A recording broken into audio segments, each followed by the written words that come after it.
Hi, it's Diane again, and this is step 4 of the boat painting. So the sky is all done, it's completely dry. So what we're going to do is we're going to take off the horizon tape here. I hope I can do it without shaking the camera too much. And hopefully we've got a clean line, and it looks like we do. So that's awesome. So now we're going to take some tape and we're going to tape the top part, so that we don't have any of the water paint trying to go up into the sky.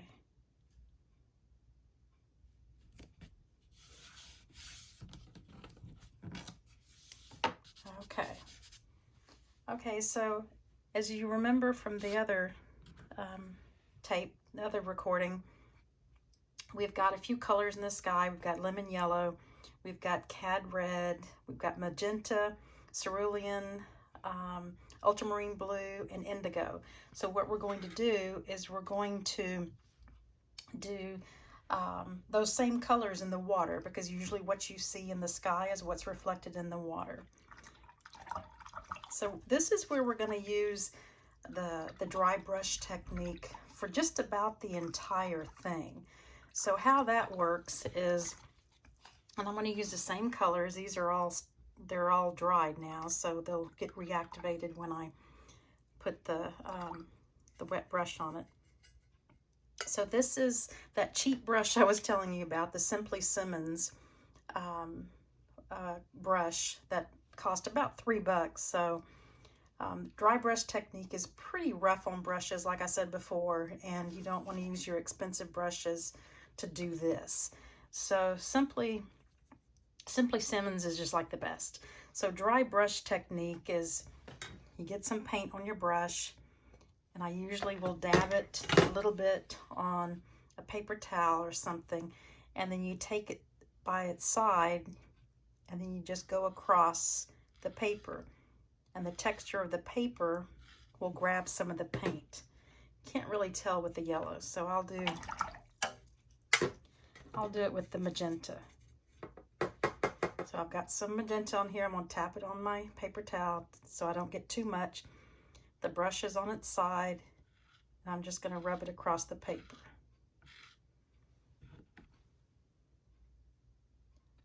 And you should be able to see there's little streaks and specks of the magenta on the watercolor paper. So that's what we're going to do for the water to start off with.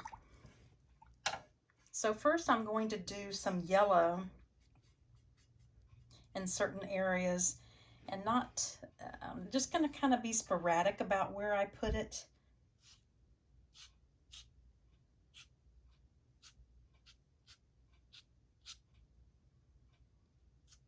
Some areas I think I put a little too much, so that's where this comes in handy. You always have that in your non-dominant hand so that you're ready to fix any mistakes you may have.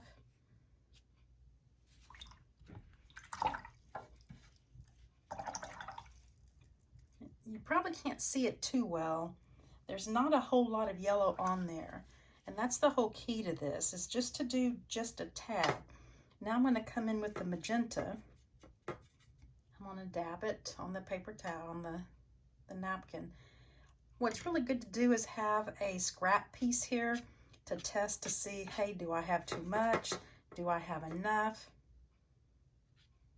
Okay, that looks pretty good.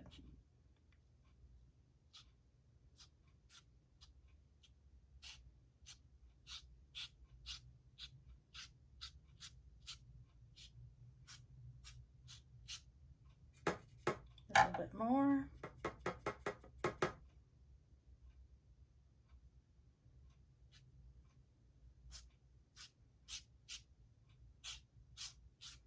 Didn't have much on that at all.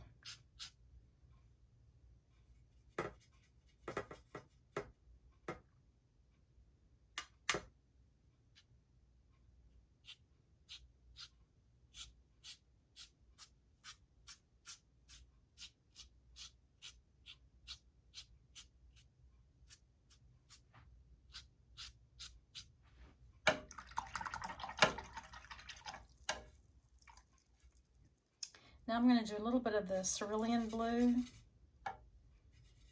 I'm going to water it down a bit so that it's not so bright. We can always add more layers. If we want it darker, we can definitely add more layers, but I just want to do, yeah, that's perfect.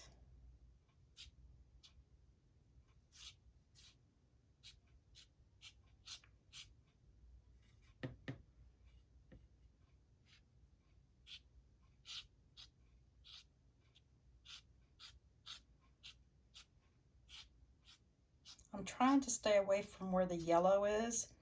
I'm not going to be able to do that perfectly, but I'm trying to because that'll just make green.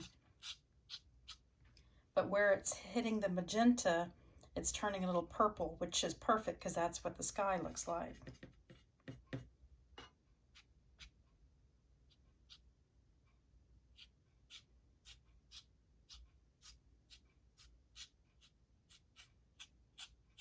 I'm being careful not to get it on the boat, but if I do, I can just dab it up.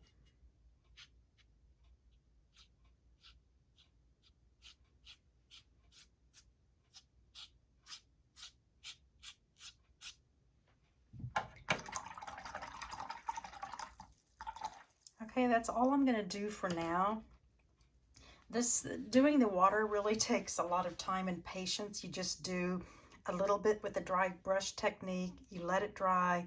You're going to do a little bit more to intensify, and then you just keep doing layers and layers and layers of these different colors, and making sure that you're leaving some of the paper white. Let that shine through because that's going to give you the sparkle of the water. We're also going to add some acrylic. I think this is pronounced gouache. I'm not sure. But we're going to be adding that at the very end to really, really highlight some of the sparkle of the water. So that's it for today, and stay tuned for step 5. Thanks.